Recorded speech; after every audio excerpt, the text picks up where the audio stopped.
Good evening and welcome to this meeting of the Norfolk Select Board. It is Tuesday, July 9th at approximately 7 p.m. My name is Kevin Calcutt. I am joined by my fellow board members, Chris Weeder and CC Van Tyne. We are also joined by our town administrator, Blythe Robinson, and our executive assistant, Nancy Langlois. As a reminder, this meeting is being audio and video recorded consistent with the open meeting laws of the Commonwealth of Massachusetts. It will be rebroadcasted to NCTV's government cable channel, as well as uploaded to NCTV's YouTube channel. With that, please join me in a Pledge of Allegiance.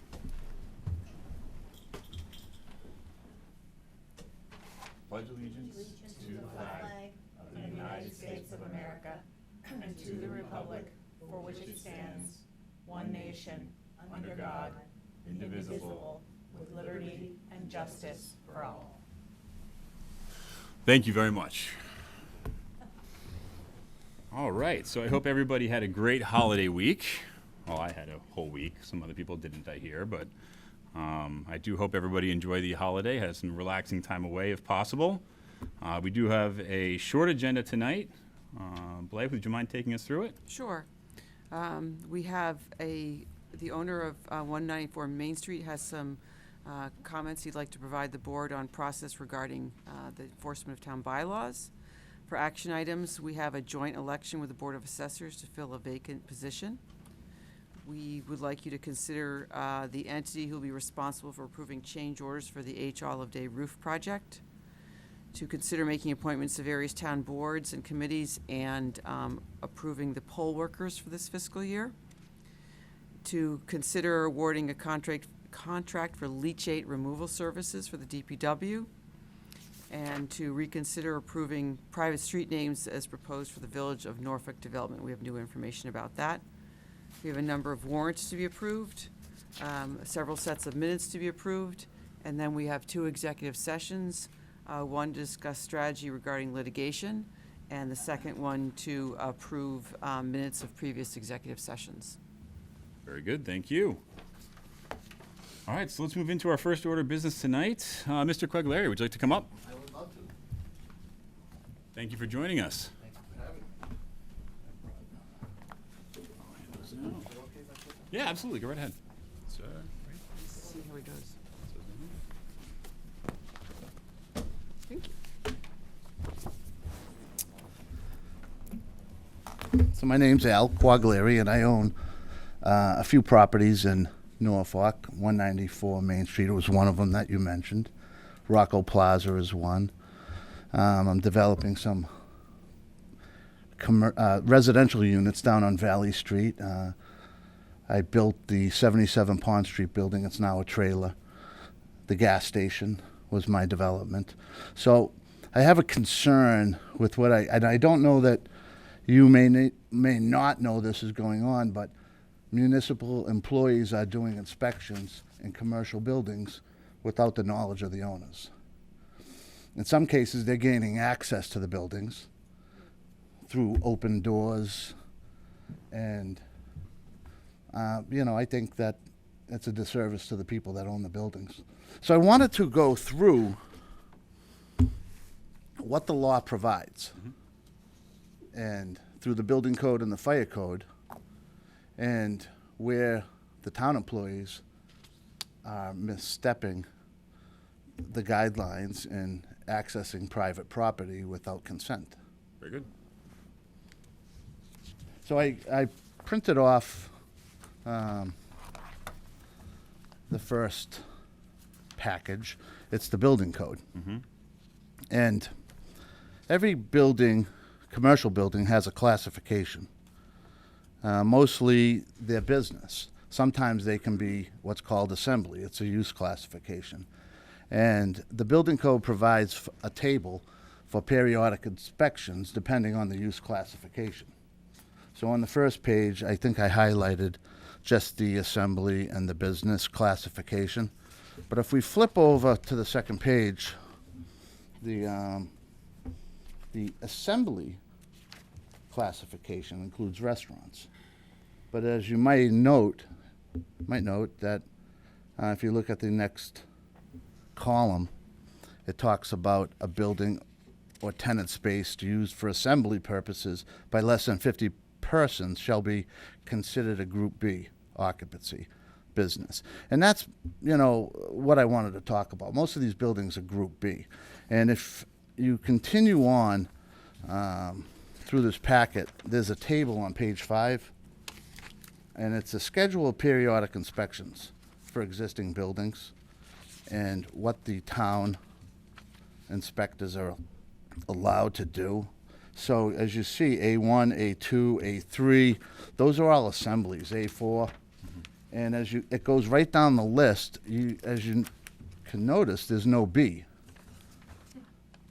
So B's classifications don't require an inspection yearly by the building inspector. Now, a restaurant of less than 50 persons would require it every year. That restaurant would get permitted and inspected yearly. But the building that it sits in is a business building, and it doesn't require inspections. If we go back to page 3, it talks about inspections. And 104.4, that's in the building code. But we go to right to entry on page 4, that's 104.6. And it states, if such structure or premises is unoccupied, the building official shall make a reasonable effort to locate the owner or other person having charge of control of the structure and request entry. So even if it was an assembly and required an inspection, they would, by the building code, need to secure the permission of the building owner. But the buildings that I'm talking about are business, so the building department doesn't have the requirement to inspect those. But they do. They use the fire department to gain access to unoccupied space. And the fire department is a little bit different than the building department. It has a yearly inspection requirement. And if you go to the next packet on page 1, these 4 paragraphs are typically what your fire department cites as the right to enter a building. I've pulled this off previous letters from the fire department. But if we go to the page 2, it talks about, and the page 2, 1.7.7, and the 2 paragraphs under it, they refer to the first page, and what your fire department talks about is their right to inspect buildings. But they don't include in any of their literature is on page 3. And 1.7.7.4 says, before entering, the AHJ shall obtain consent of the occupant or obtain proper warrant authorizing entry. Now, if there's a public safety emergency, they have the right to go into a building. Right. Nobody's ever going to dispute that. Right. But before they can do a yearly inspection, they're to make a reasonable effort to contact the building owner, which they do not. And, there was one specific incident where, they referred, well, nobody ever objects. Well, how do we object if we don't know you're going through our property? Now, the fire department brings with him yearly, unconsented, without the knowledge of the owner, the zoning enforcement officer. And that could lead to a lot of instances where people aren't aware that town officials are going through their property, gaining information, and using that information if they deem that they want to use that information. And I think that in many cases, employees of your town use information to harm people. I know we're not going to get into specifics tonight, but I think your policy fosters that environment. Now, everything that you're citing is Mass General Law. There is nothing local. right. Okay. That's thank all you. MGL. And CMR. Code of Mass Regulations. Okay.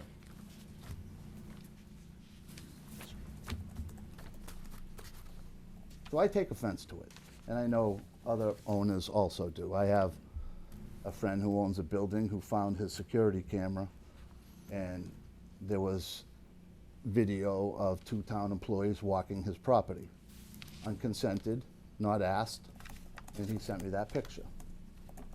So it's not just my properties. Was that outside the property or inside the property? Outside the building, in the property lines. They accessed the property and walked around the property. And I'm not saying that it's right, but it just seems, I'm interested to hear what everybody else has to say, but it seems that, like, if you were looking at grades of malfeasance, trespassing outside of one's property, like on the property, is bad. It's not something I want people doing, but it happens. But essentially, what I'm hearing sort of seems like it, sort of entering without breaking, right? Which is a misdemeanor. So if I don't have authority to go into someone else's property and I gain access to their property, I haven't broken in, but I've entered. I've entered without Trespassed. breaking. No, it's misdemeanor. It's so there's, you got breaking and entering, right? That's, I break through the glass and I climb in. So when I was young in an ADA, if somebody the slider was open and they walked in, right, I couldn't do breaking and entering because there was no breaking. Luckily, there's a piece of the statute that is entering without breaking. So it's above trespass. It's your property, it's inside, it's a building, and someone goes into it, like they gain access by having someone unlock a door or they walk through an open slider. Now, I'm sure someone's gonna tell me that I'm wrong, but my initial sort of knee-jerk is that it's not great for people to be trespassing, sort of wandering around the outside of the property or wandering in the property. Or, you know, gaining ingress into other people's private property, just. And then, you know, I know we're not talking about anything else, but sort of if you ever had a situation where there was information you wanted to gather in order to enforce something, if you've got an unlawful search, you're not gonna be able to use the information that you got. Notwithstanding the fact that if it were me and somebody gone into my property, I wasn't, you know, in the public domain, like if I was just a random citizen who had time on their hands, maybe I'd find myself down at the Rentham District Court swearing out a civil complaint for criminal entering without breaking. Like it just, there's a lot of, and you know, maybe someone's gonna tell me that there's something that they did that's okay, but it just, from a smell test standpoint, it's dangerous. Just seems like it's a little oogie. And on top of that, if you go into unoccupied property and something gets damaged and, you know, security tape finds municipal employees wandering around inside unoccupied space and there's damage done and they never even notified anybody, that is criminal to me. I wonder what's the ramification, or what happens if a town employee hurts themselves? They've entered without breaking, and now they've injured themselves. You know, is the town now gonna have to pay, you know, because their policy isn't gonna cover, I don't know. That's a good question, because if they're in the performance of their duties, they would be covered under workers' comp. Sure, But if they're doing something they're not supposed to be doing, Right, I'm hasn't sure we come all up remember yet, the case but- law in law school where they were driving, right, the Right. person's driving the van. right? And then they like give you 11 different things. Well, now he's driving the van, but he's speeding, and he's, you know, whatever. So if it's not in the furtherance of, it's in the furtherance of your duty. Right. They're not doing it because they want to have a Right. party or whatever. But they're violating Right. state, federal, local laws. Yeah. Does that impact their, you know? Well, I mean, every year, any business that has a common victular or an alcohol license does need to be inspected to make sure that it's meeting all the codes and it's safe to be in. And I don't know what Norfolk's process has been to inform either the business owner or the applicant that those inspections are going to happen. On one level, you don't want them to know that you're coming because you want to make sure that if you find something needs to be fixed, you know, you can get it on a list and it gets fixed. before you issue the license. But I think these are very good points that we need to look into, and we need to make sure our process is up to snuff. And I think I'm glad that that Mr. Quagliari's come forward, and I welcome the opportunity to work on this and make sure that on a going forward basis, when annual inspections happen, they happen appropriately. It's easy to extrapolate and say all these bad things may happen, but I just would prefer to assume that nothing bad's going to happen, and that the intentions of the employees are not with malice. Sometimes I think they are, but that's a personal opinion. You know, I would prefer that the employees stick to the law and not play Mickey the Dunce when questioned about stuff like this. Yeah, there are valuable things in buildings, and you know, they can be accused of stealing, of damaging things, or just gaining information to harass people.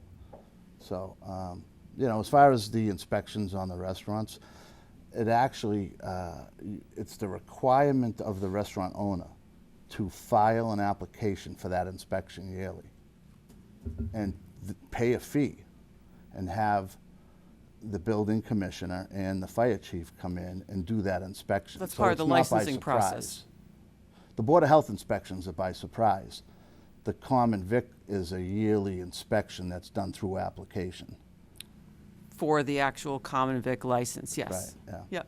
And so, you know, they have the right to inspect restaurants, and that's done through a permit, a fee, and then a report post the inspection. This is something far different.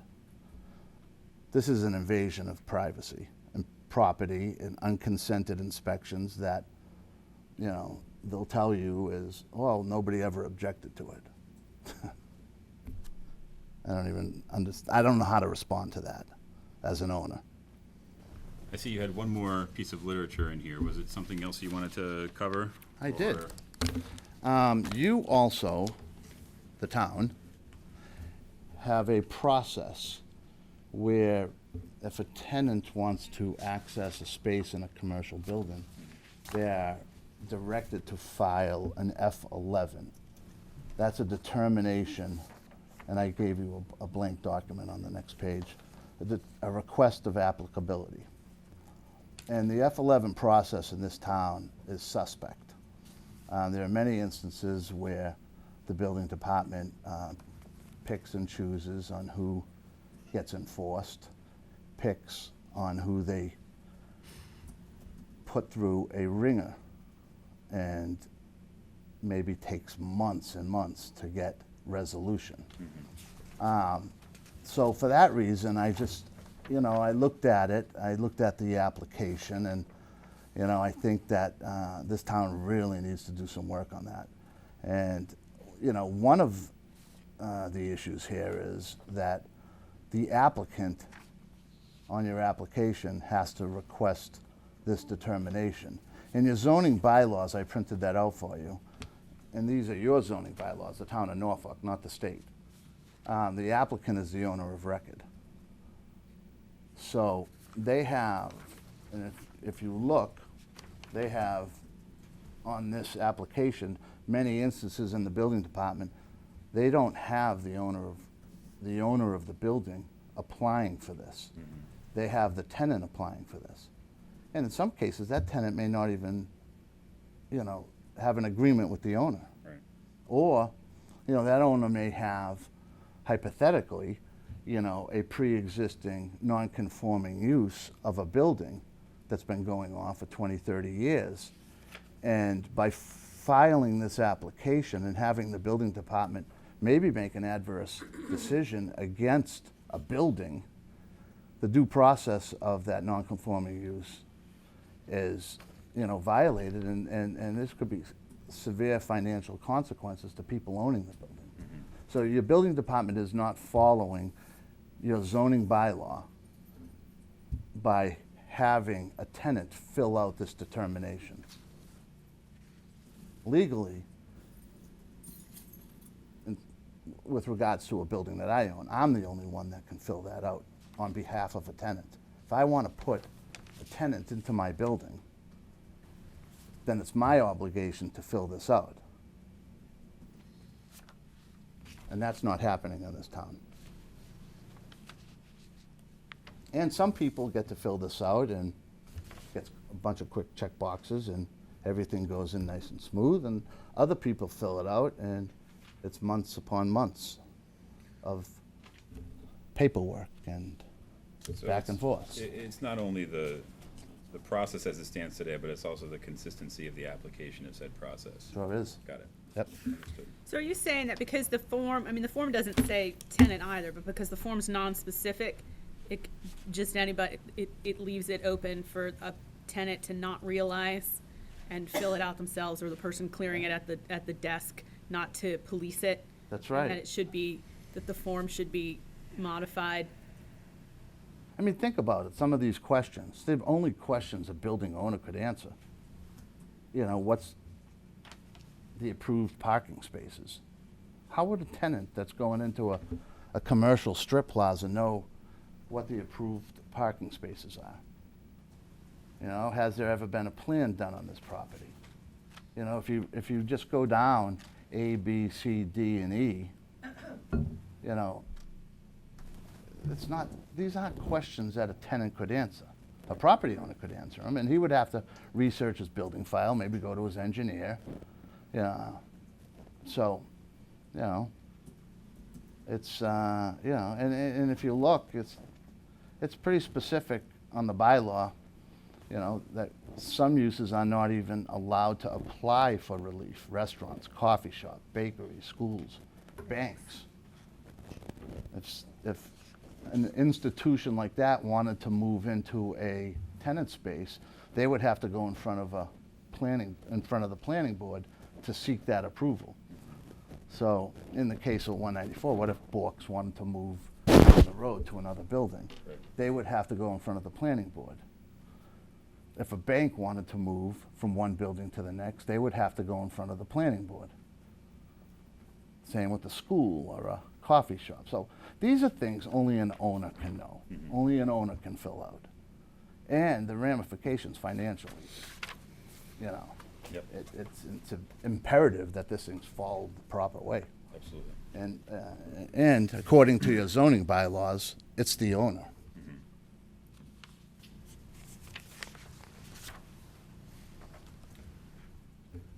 Chris, CC, any other questions, comments from Mr. Quaglieri? No, I think all good points. And I know at one point, Rich was coming forward, I think it was fall town meeting, that we were going to put the F-11 into the hands of the planning board.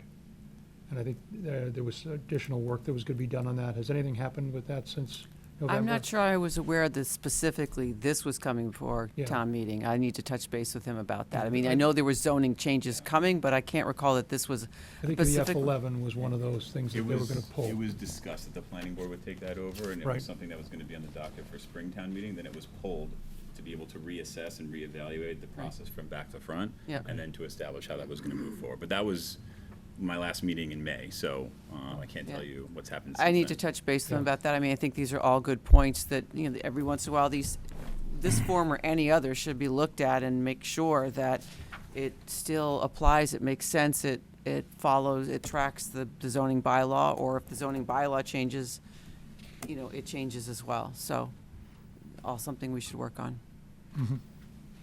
Good. CC, anything else? Nope. So I would request that no more unconsented inspections happen on my properties until the policy is put in place. Is that too much of a request to make? I don't know if we're the ones that could make a commitment like that. I will work on that, Mr. Quaglieri. Thank you. Thank you very much. And as always, if anything else catches your eye, please feel free to let us know, reach out. We really do appreciate it. Okay. Thank you. Thank you.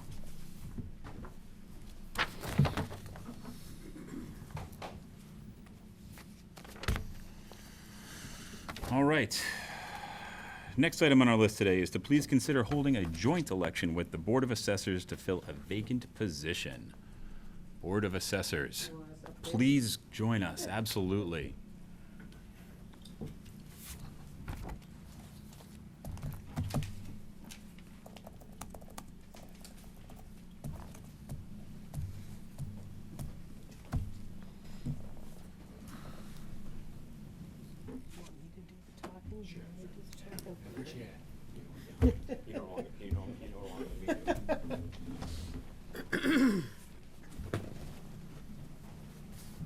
Welcome. Thank you for joining us tonight. So we have somebody who we're looking to appoint. Is that correct? Yes. Unfortunately, she could not make it tonight Okay. because she's full-time assessor with the town of Blackstone, and her board was meeting tonight, so. Gotcha. Understood. Well, would anybody like to speak about the applicant in her absence? I can speak Sure. for her. I actually mentored her when she first got the job. My name's Debbie Robbins. I'm chairman of the Board of Assessors. And she has been the full-time assessor in the town of Blackstone for 13 to 14 years, somewhere around there. She was also on the Board of Assessors in Norfolk. It's about 15, Okay. for about 15 years. Yeah. And She got off the board to apply for the full-time position when it was available, and they actually appointed John Curran at that time. So she never, ran again for the position.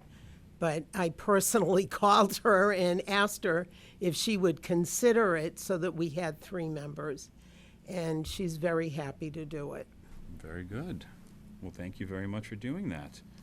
CC, Chris, any questions, comments? No, I trust Debbie. I came up for the Cape from this. Oh, you. my Lord. You should have let Andy do it.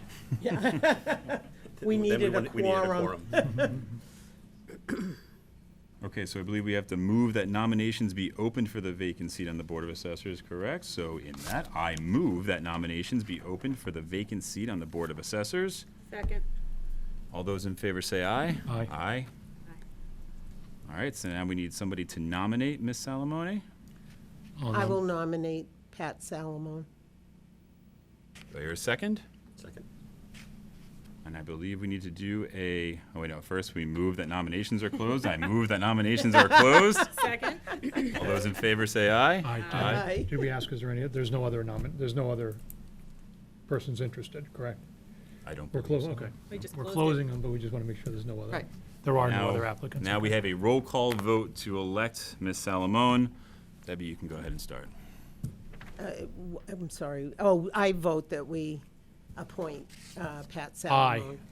Salamone. Aye. Aye. Aye. Aye. Aye. Aye. There we go. We have a unanimous vote.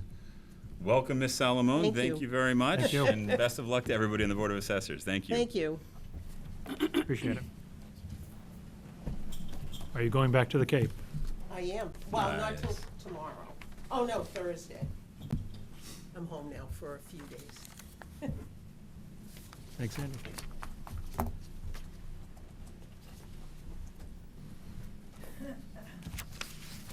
All right, our next item this evening is to please consider the entity responsible for approving change orders for the H. Olive Day roof project.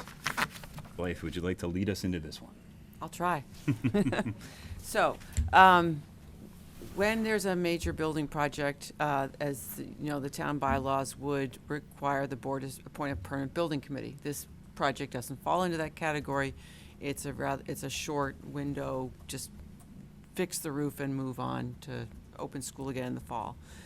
If it was a major project funded by MSBA, they have a very prescribed process and list of positions that needs to sit on a school building committee. It doesn't fall into that category either, because they consider this a rapid repair program and they don't require that group.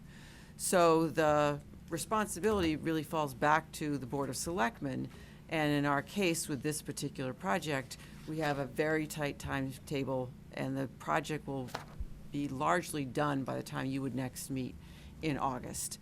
So in talking with the school superintendent and her talking to the school committee, our recommendation is we need to keep moving forward. We've got our first requisition in front of us. We have, 4 items of cost changes that are outlined in the memo from the superintendent that's in your packet, and I have numbers, updated numbers to share with you about that.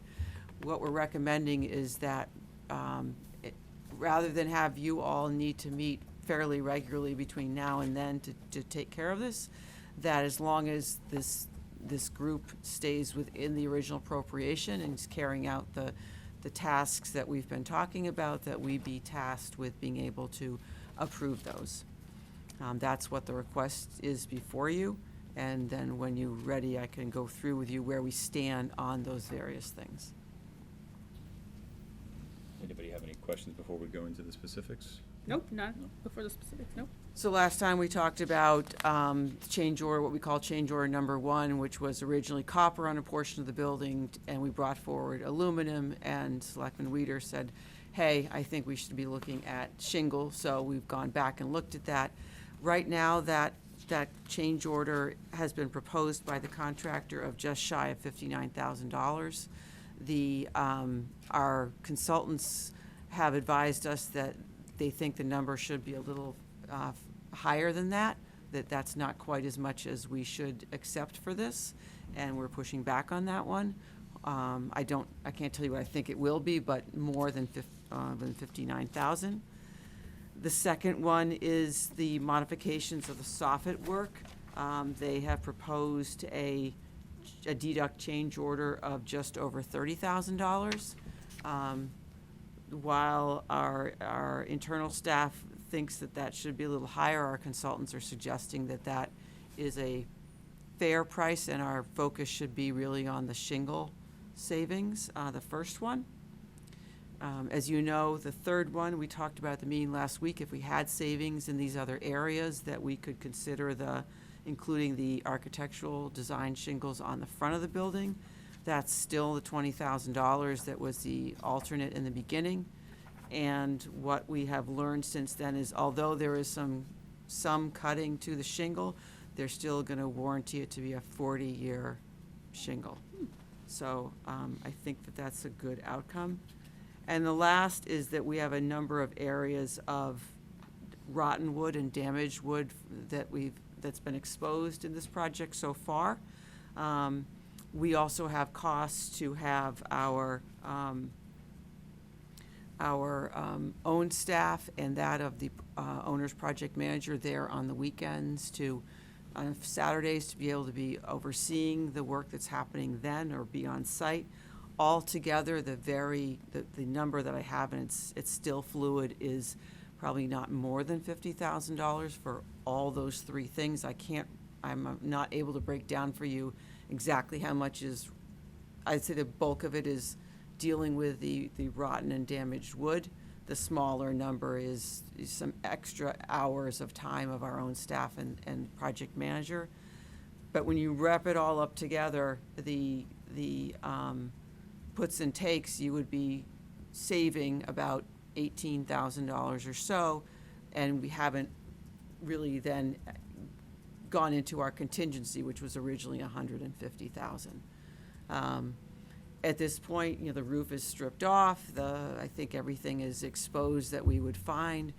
We're not anticipating any other change orders at this point, but one of us will be definitely at the construction meeting on Thursday.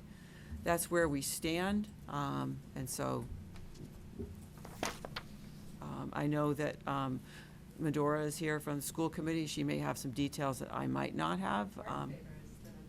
Do you mind if I? Go right ahead.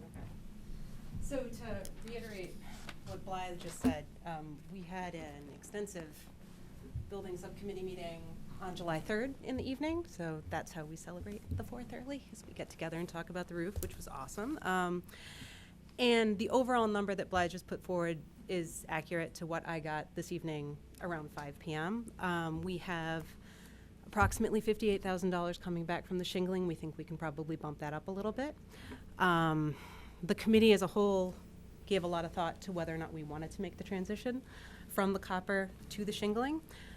The issues with the shingle, it's not that the shingle in and of itself is an inferior product in any way. We wouldn't be putting it on the remainder of the roof if it was. The issue is just the location of the application, but by having Gale redesign some of the engineering associating with how the shingling would be applied and putting some, I'm not an engineer, but underlaying essentially some moisture barriers and layering the shingle on in such a way that it can be on a flatter surface without the slope you would be looking for with a shingle typically. We're confident that while it will not be maintenance-free, which is what we were originally going for with the copper, and it's what Gale was tasked with providing us with when they presented the original design, the most durable, lowest maintenance roof we could possibly achieve, we're fairly confident that over time, the maintenance associated with this, while there probably will be some uplift, that likely won't occur for 10 to 15 years. We may have broken shingles, we may not. The roof will not be maintenance-free going forward. However, the savings are significant enough, particularly in light of the recent conversations around putting the cosmetic detailing in the shingles, the stripe on the front, and the costs associated with that, which we initially disregarded because it was an aesthetic, and we were going for a more cost-effective approach. It will allow us to do that. It will also allow us to address the change orders associated with the rot that's been uncovered. And that's both in the plywood decking, which is covered under the contract we have that's existing, but also in some of the fascia boards running along. So what I have that Matt provided for me, if you want to pass them down, are some photographs of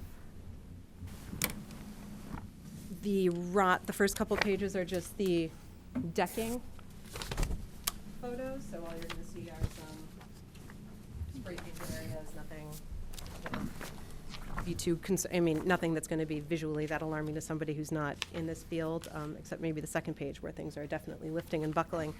But as you get into the kind of second half of the packet, you'll see where there's more rotten wood than we would have liked to have seen associated with the project. Some of those boards are going to have to be replaced individually. Some of them can be sistered, reinforced essentially before we put the shingles on. All of the shingles are off the roof at this point. There's no place for any other issues such as this to hide. It has been laid bare. That change order, it has to be done. Our goal here is to do the job efficiently and to deliver the school on time, and the way things are factoring out now, likely under budget. My understanding is that this board's next scheduled meeting is July 30th, but based upon 13th. August, so you're not meeting on July 30th. The completion date for this project is August 12th. Teachers have access to classrooms effective that week. Students are back in the building August 26th. The only change orders we anticipate are the ones that are laid out before you at this point. We really just want to be able to do this so that we can effectively move the project forward and get it completed, so that we're not scrambling to have the building inspected, have the parking lot cleaned up, have the site kind of repatriated back to the schools from the contractors that are there in time to have 400 odd plus 3 to 6 year olds swarming the playground and the parking lot and the halls of the school, let alone the teachers who just want to get in and set up bulletin boards in a clean environment, without contractors there. So the adherence to the time frame is our goal. I think that I can get slightly more specific from what Blythe described. The rot fix estimate that I have most recently been given is around $30,000. The remainder of odds and ends that would have been coming out of the contingency fees, which includes the overtime for custodial staff on the weekends, some additional project management fees to PMA, and then the $6,500 that had to be spent to have the shingling design re-engineered when we requested that change order proposal from Gale. That accounts for, between that and the rot, that's around $50,000. It'll be another 70. Another 20 to make a total of 70 to do the stripe, the kind of architectural design stripe that we've been hearing about of late that folks would like to see. When you combine those two things with the savings on the soffit redesign and the change from the copper to the shingling, you're going to have an overall savings on the project of $18,000. We will be returning the contingency fee to the contingency fund to the town, plus $18,000. So that's from my perspective. I think it's a win-win for everybody at this point. Our goal is just to get it over the line on time, and we'd prefer to have the ability to negotiate and to approve the change orders in conjunction with Blythe and Matt so that we can do that appropriately. Very good, thank you. What is the level of concern right now with the timetable as it stands today? As it stands today, the level of concern would probably hinge on whether or not we're going to be able to approve the change orders as they come in. The shingles can't go back on the roof until the rot is fixed. That it's all things happen and stuff. I mean, as anybody knows who's done a home improvement project or a roof on your house or roofs of any number of kinds, we don't have the final number for the rot fix yet, so we can't approve that tonight. I don't have a change order request that we can say, we're definitively voting for this. Without the ability to fix the rot, we can't move forward with the next step. We can't move forward with the step after that. We can't, that's what needs to happen. And I think that we would like to have the flexibility to get that done, allowing, I believe there's some limits on our ability to approve change orders as proposed by Ingrid in her memo to the board, which would limit it to single expenditures not totaling more than $50,000. We're not asking for carte blanche change order approval on this project. We're making what we feel is a reasonable request to do the anticipated work and negotiate and execute the change orders timely with the contractors. Yeah, the only one that's over 50 is the shingles, which we've been talking about. Right. Well, and that's a credit back. I'm Yeah. assuming you're fine with the credit back, too. Well, we want it to be as much as we can, but Right, of course. well, but yeah, and I would agree with that as well. And Gail has been really wonderful in identifying the fact that they feel it's nice to be receiving the credit back, transitioning from the copper to the shingles, but they do feel that we should probably be credited more back, and they're willing to negotiate and advocate on our behalf in that respect. So it's a minimum of 18 plus the full contingency. Yes, Could even be higher. it could. I know. Lawyer to lawyer. Depends. Many factors contribute to the amount of money that we Our return to favorite the town. words. It depends, but it could be. In theory, yes, it could be, depending on Just how tired they get of talking to Gail about what they feel that it's, what they feel Right. an appropriate credit back is. It could be. I mean, it could be that the estimate to repair the rot is also aggressive, and that might not run as much as it is. It could be 3,000 over. It could be 3,000. I mean, these are round number estimates that we have. We don't think it's going to be more. Our experts and project manager do not think that it's going to be more. We have been, very worst case scenario. What is your anticipated cost associated with fixing this? So what we are presenting you is worst case scenario. We think it's going to be $30,000 based upon the information we have now, which is effectively laid bare on Main Street at the H. Olive Day School, where everything has been stripped off. As I said, there's nothing else hiding. There's no other skeletons to pull out of any closets at the H. Olive Day. to follow up on Kevin's question, if you assume for a second that we approve this so that you don't have to worry about us having to, do schedules and stuff, what's the likelihood of completion on time? I would say 99.9%, barring complete and total natural disaster. If a tornado rips through Norfolk, Or a lot of heavy Again, rain that as, causes you know, them not to be able to work, safely up there. We've already had that happen Yeah, I once know. this year. We're Sorry. good with that. So, everything that we're requesting is purely focused on the time frame associated with getting the project done on time for the open of school. And so we feel very confident that this will allow us to have the project completed, have the site, given back over to the town, to the schools, so that we can get teachers in there so that they can prepare for the school year. The staff can get in there and, clean things up in anticipation of students being on site on August 26th. How do you protect against, and I understand, just sort of looking at it from both sides, I understand that, it's laid bare, right? And sort of, if a storm comes, those are the kinds of eventualities we cannot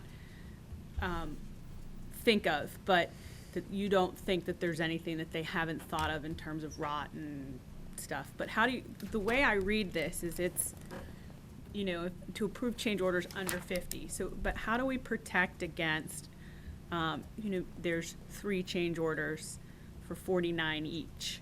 I get that that's completely out there, but is it right? The way it's written is it's your parties to approve change orders under 50 for a single change order. Is it possible, to say could to the max of the contingent, right? I mean, You could say what it could be any number that the board's comfortable with. We were just, when this was originally written, and a lot's happened since July 3rd. right, a lot of good things. Good things was that we were sensitive to not wanting to ask for permission for something that was so significant we shouldn't bring it back to you. And I think that was our original thought, was that if something else were to be able to come up, and it was a lot of money, and to us more than 50, that's something we thought really maybe beyond what's appropriate for staff, and we want the board to be comfortable. Well, I we know. agree with that. I just feel like 50 is pretty high, and it's for a single, and there's nothing that sort of caps the volume, right? So So- if you had 10, and I know you won't, like, it's just, I'm sort of thinking that way. If you had 10 $49,000, sub $50,000 change orders, I mean, obviously the common sense would be like, well, at that point, maybe we should have an emergency meeting, because Oh, I think we would, if some, but there's nothing in this that protects against that. So, I mean, we could say, any individual change order over 50,000 or a total of all change combined orders crossing change over orders in the aggregate. 100,000 or Right, More that was, I than was just looking. $200,000. I mean, you only something like have that. 150 Or plus maybe 168. 18, 168, so it's not like we can go too far off the reservation here, because we can never exceed the appropriation. We don't have, none of us have the Right, ability so to I- do that. So it would have to be. I think it's a for- good conversation to have before we get to the next major project. Maybe it's the fire station, and we're making sure everyone is on the same page about how these things get done. Right, It's a good little test case. right. So the protection is the cap. It has to be. So which answers my question, which is less than the 200, but it's somewhere between 150 and 2, depending on how much more of the 18 that you get back. Ideally, and I understand the concern completely. I mean, the same way I wouldn't give And it's my. not finger wagging. I'm No, not no, saying no, that you and guys I are going to go out wouldn't- and willy-nilly I wouldn't give my kids gold the plate right to it. make charges on my credit card up to a certain amount in single instances, because I would then have, 200, Multiple- $9.99 charges on my Visa bill. So I understand completely. You want to have, single instance controls and also aggregate controls as well. So, I think that the likelihood of that happening here is extraordinarily low, because we know Right. the, No, I the understood. corners of this universe have all been touched at this point. It's not expanding beyond us anymore. We know what everything looks like. We know what's going to be going on with this project. So there's really not, there's nothing else to spend it on at this point. I think it's also incumbent upon all of us to make sure that you know what's going on, and we've got weekly job meetings. If something comes up, I can report to you in my weekly report or something like that, so nobody goes without information on the project. Greatly appreciated. Any thoughts, Chris? Yeah, we had talked last week, Blythe, about, and typical in a construction contract, there's built-in, not only contingency, but there's built-in linear footage and square footage. This contract has no built-in linear footage or square footage for plywood replacement or fascia board replacement. Was that checked on the contract? I didn't have a chance to check it. Okay. No. Normally it does. I'm surprised this one doesn't. Gail would normally have a 75 cents per linear foot and $75 per sheet of 4x8 plywood. Yep. To avoid having large $30,000 change orders. You normally would have that built into your contract. So you're saying like the price, The price would include if you that. discover something's Right. rotted, You typically say, you at least know that it's going to be. including your proposal, Right. up to 1,000 square feet of plywood rot. This way, you keep the field equal for all bidders. And you don't have a contract to be able to come in after the fact and say, well, that's worth $100,000, because your hands are tied.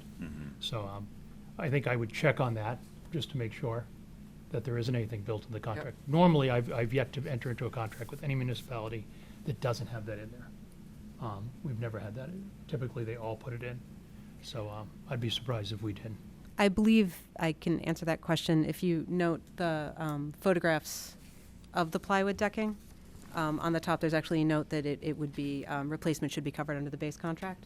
So I believe that there is language in there addressing that. The quotes we've received for the rot repair are all tied to the Fascia. fascia boards, and there's a few right, you had points mentioned that. where there Oh, yeah, needs to you're be, some of them are sitting where the truss heads lie in some of the fascia boarding, and so that's going to require a little more of a delicate hand so that we're not disrupting structural things while we're doing that, which is why the price for that repair might be a little bit higher than we'd like it to be, but we're confident that, and Gail actually is as well, that the price we're being quoted for that repair work is fair. I mean, it seems fair. It doesn't look good from the photos, I mean, and it needs to be repaired appropriately. Okay. I sent Yeah. a quick text, we'll see if Well, I I can would, get I would assume the plywood was included for the only reason being that they stripped the entire roof and they've covered the entire roof in ice and water shield. So you would never cover a roof entirely in ice and water shield if you had plywood rot underneath. Right. So my assumption all along has been here that whether it's been told or not told, they've already repaired the plywood Yeah. underneath the decking because it's already been covered up with ice and water shield. So I'm assuming this $30,000 is to cover fascia board replacement, to cover the cost of Gale's re-engineering of That's $6,500. actually already been paid for. The That's part of the 30,000, no, the 30,000? 30,000 is a separate charge just to repair the fascia boards. That's just for the fascia board. And it That's- includes also the time of the OPM plus the personnel for the town, correct? No, it does not. There's a $50,000 total charge, which Right. includes $30,000 to repair the fascia boards. It also includes around $5,000 in town custodial overtime, $7,500-ish dollars for PMAs, additional time in project management, and Yeah, Matt went through this last, the re-engineering was a $6,500 charge that I understand was approved at the last meeting. So those all wrap into money that would be coming out of the contingency fund, totaling $50,000, plus another $20 to do the stripe on the front. So $70,000 coming out of the fund. We're going to put back, at this point, ideally at least $88,000 from the credit for the transition from copper to the shingling, and for the savings on the soffit redesign totaling approximately $30,000.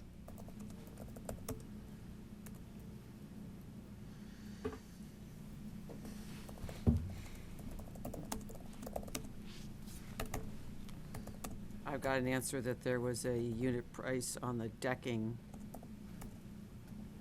only. But a text conversation's hard to follow sometimes. So it sounds No, like, there was no unit price on the fascia board. oh, that's too bad. But it sounds like overall, we're gonna have some savings. I mean, I don't like the optics of it. I would like to see change orders in front of us tonight. We met 2 weeks ago. I think unfortunately, we had the holiday in the middle, and Again, it takes a day. So I don't like the optics of it. I think it's sloppily done. But at the end of the day, I we're have looking. copies of the change orders associated with the shingle transition, and I have copies of the change orders associated with the soffit redesign, both of which will be credits if you'd like to look at them. but again, they're not, we weren't necessarily going to be final on them yet because we're still because pushing. we're hoping to get We're more. hoping to get Pushing more. on the We shingles, don't have a finalized price for the, we don't have a finalized price for the rot repair because it's something that has been worked on up to and including, I believe, this morning. So we're continuing to work. These photos were taken earlier today, as I Yeah. understand it, and Matt compiled them for me. You didn't go out there I with can your send you the Not in my pricing that we heels, got no, not today. okay, No, on, no. on these, but as I say, it's not necessarily final yet. And you can No. see the math that happened on them. Again, it sounds, it sounds like we're gonna see a credit, Mhm. obviously overall, Mhm. without touching the contingency at the moment, Mhm. which is great news. And I guess we'll have to, there still is a budget that was approved by the taxpayers and by the Board of Selectmen, so we'll stick with that. I Yes. just think we've got to, I think we want to be, as we go to the next project, as you stated, got to be a little tighter in how we put these together. Yes, These, and vacations have nothing to do with it. They do, but they don't. Contractors are well-versed in turning these things around in 24 hours. So the fact that this has taken 2 weeks, in my world, is somewhat unacceptable. okay. We are not given 2 weeks. I can cite the town I of think from the Framingham. last meeting- I can tell, it's been 2 weeks. Yep, Gail went back and did the redesign work. They actually turned it around within, I want to say, 3 to 4 business days for us. We had some specs from Gail as of July 3rd, which I'm married to an engineer. I kind of understand the stress they're under in general, and Yeah, so we I discussed those appreciated on the the 3rd at a timeframe. project meeting, and then we got the draft pricing yesterday. So, I mean, that's where the holiday got in the way. And that's the time frame that we've happened since the last meeting. The 30,000 seems high, but again, it says within the budget, For the so, fascia, what do you mean? for the fascia Yeah, board. Yeah. Fascia board, not fascia. Fascia. Fascia. I believe if I could, the issue with the board, I'll just leave it at that, replacement, just to clarify, is that they're going to have some guys who are going in because they're going to resection portions of it, actually go in with hand tools and do the repair appropriately, hence the higher price. the higher price for it. It's not just, some of it can be salvaged, saving us money overall, but it is going to be time consuming for the laborers on site. That's the reason for the cost. I'd like to see it lower as well, sadly. It is what it is. Motion. Yeah, Chris, do you have any other questions or No. concerns with think empowering I'm- the school superintendent, town administrator, and facilities director? No, I think as long as they keep us in the loop and Yep. we don't have any wahoos, we will, again, it's within the budget. And I think that's what we have to realize. And we are going to see some cost savings, but certainly if there's anything that comes up, I would hope you would alert us. I mean, overall, this is a pretty good story from where I'm sitting and from what I'm hearing. I love a good story. That's All right, so in that case, I would move that the school superintendent, town administrator, and facilities director be granted authority to approve change orders on the H. Olive Day roof repair project up to $50,000 For an individual. for an individual change order, correct? And with a not to exceed of the Cha- of- contingency of the plus the, There's no way that's happening. well, probably should state it. I'm- It's not possible.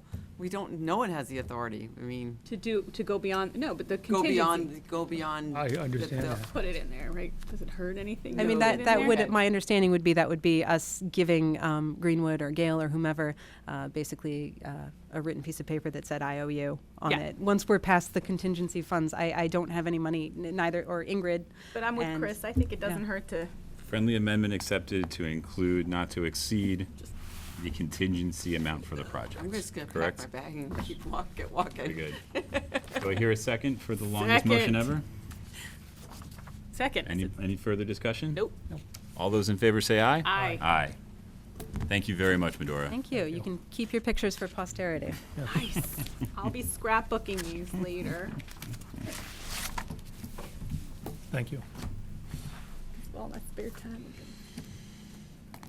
All right, the next item on our agenda this evening is to please consider making appointments to various town boards and committees and poll workers. Do we have another color-coded outline of? No, we do What? not. I know. I'm out. You can't get us I'm- used to I'm that, leaving then now. pull it. Like, I rely on pulling it out and seeing all the different highlighted, except I'm not a big fan of the salmon. Just in case Note I- to self, no more salmon. Yeah.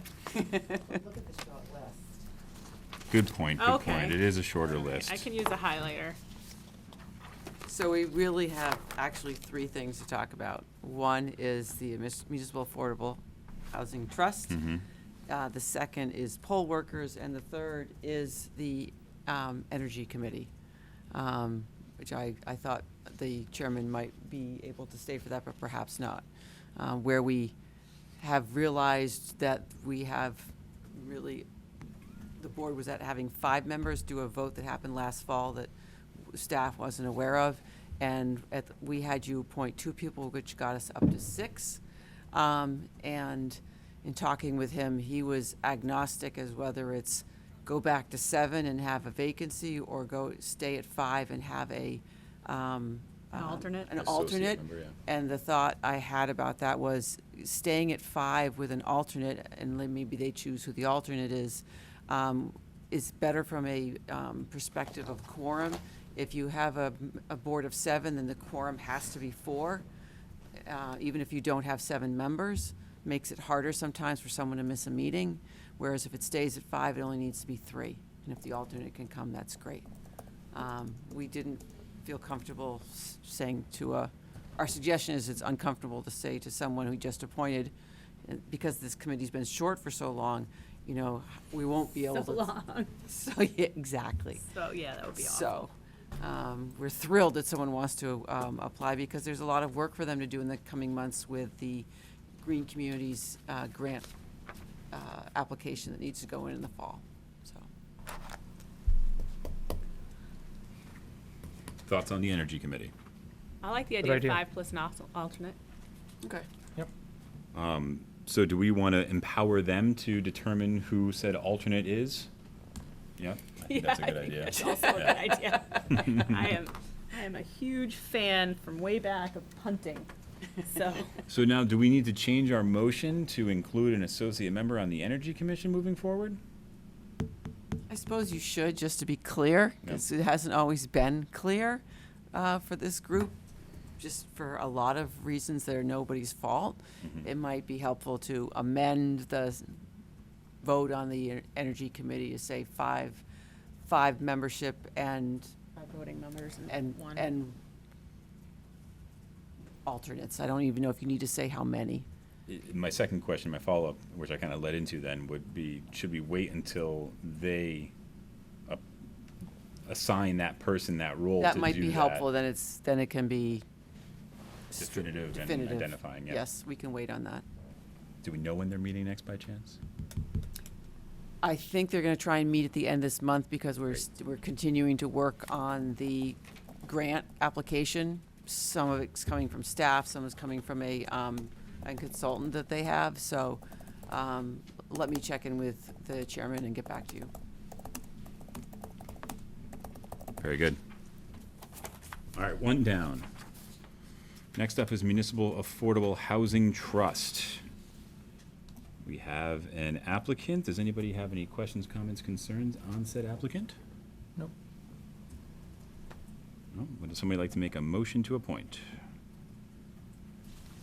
Move to appoint the board, Shanna Kennedy to the Affordable Housing Trust. Second? All those in favor say aye. Aye. Aye. Thank you, Shauna. And next, the poll workers. Do we need to go down the list name by name? Nope, you could just do it by, the list provided by the, town clerk. Very good. Would somebody like to make the motion? Move the board to appoint the poll workers as detailed in the list provided by the town clerk. Second? All those in favor say aye. Aye. Aye. Thank you to all the poll workers. Much appreciated.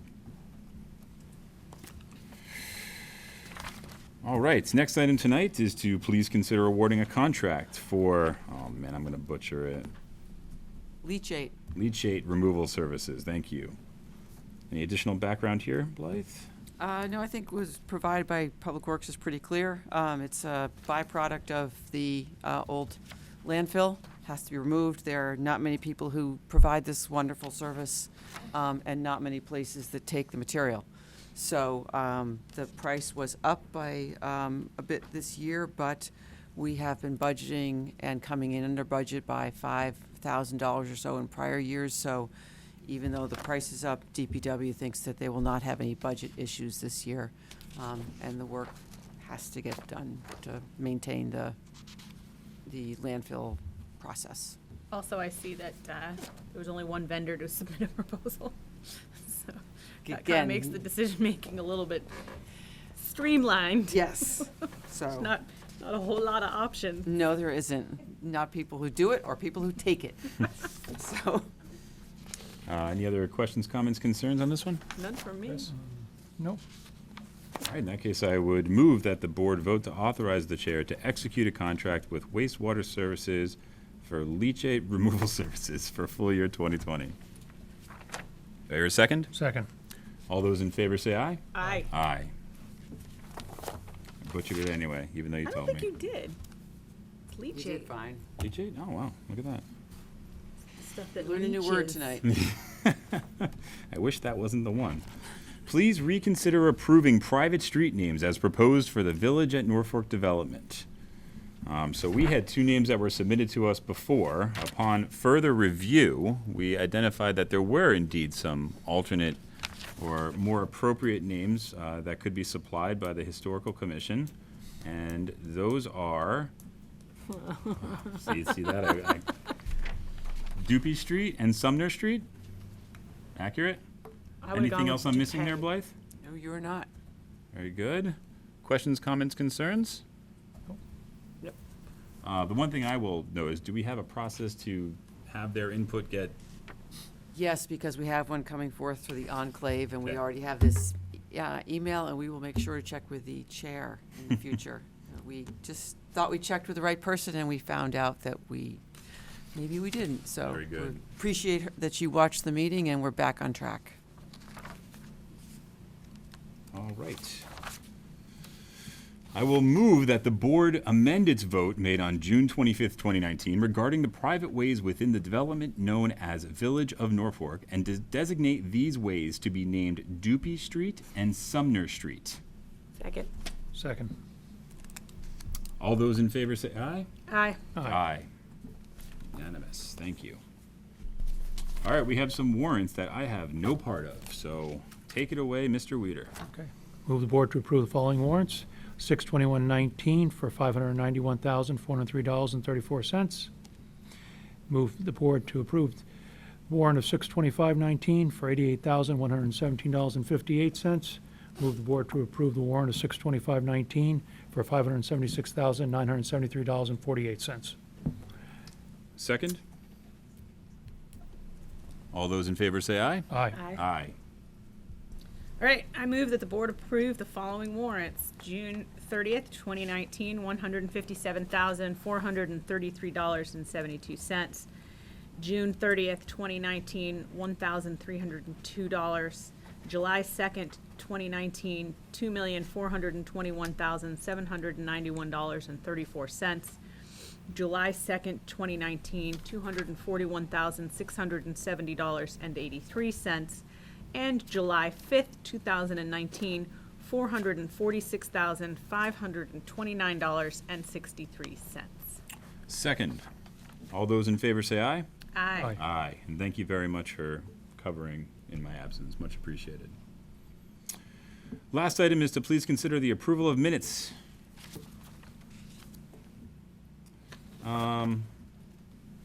It's just for April 2nd and May 2nd? We're still catching up on minutes. Gotcha. Yep. We are looking, our goal is to get all caught up by the August 13th meeting. Very good. So So these are one- both me then, if memory serves. Yep. All the way back those 4 months ago. So I would move that the board approve the minutes of April 2nd and May 2nd, 2019, regular meetings. Second? Second. Awkward part is that you guys weren't on You- the board, I but don't know how Yeah, to. that's a good need to point. be approved. Yeah. And so you somewhat need to rely on Kevin that these are. And you've read them? I have read them. All right, then I'll second that. I trust you. All those in favor say aye. Aye. Aye. It's Thank the you. awkwardness of As long as somebody's been there and was right on my, change. I don't think he's doing any. All right, well, that does it for our agenda items this evening. Blythe, is there anything else that we need to discuss or bring up this evening?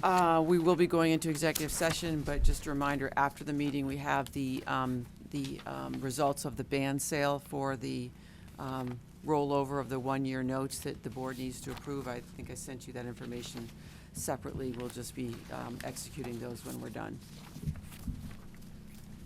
And I don't see us coming back into open session to take any action on anything else. So the meeting will go, we can really, we'll just be voting to come back into open session to adjourn the meeting when we're done with the 2 executive sessions. I do, and I know I'd said it before, and I don't think it ended up on. I do want to at some point put on for one of the selectmen meetings discussing how we now have an adjunct police station and how that happened. Yep. Yes. Make a note of that.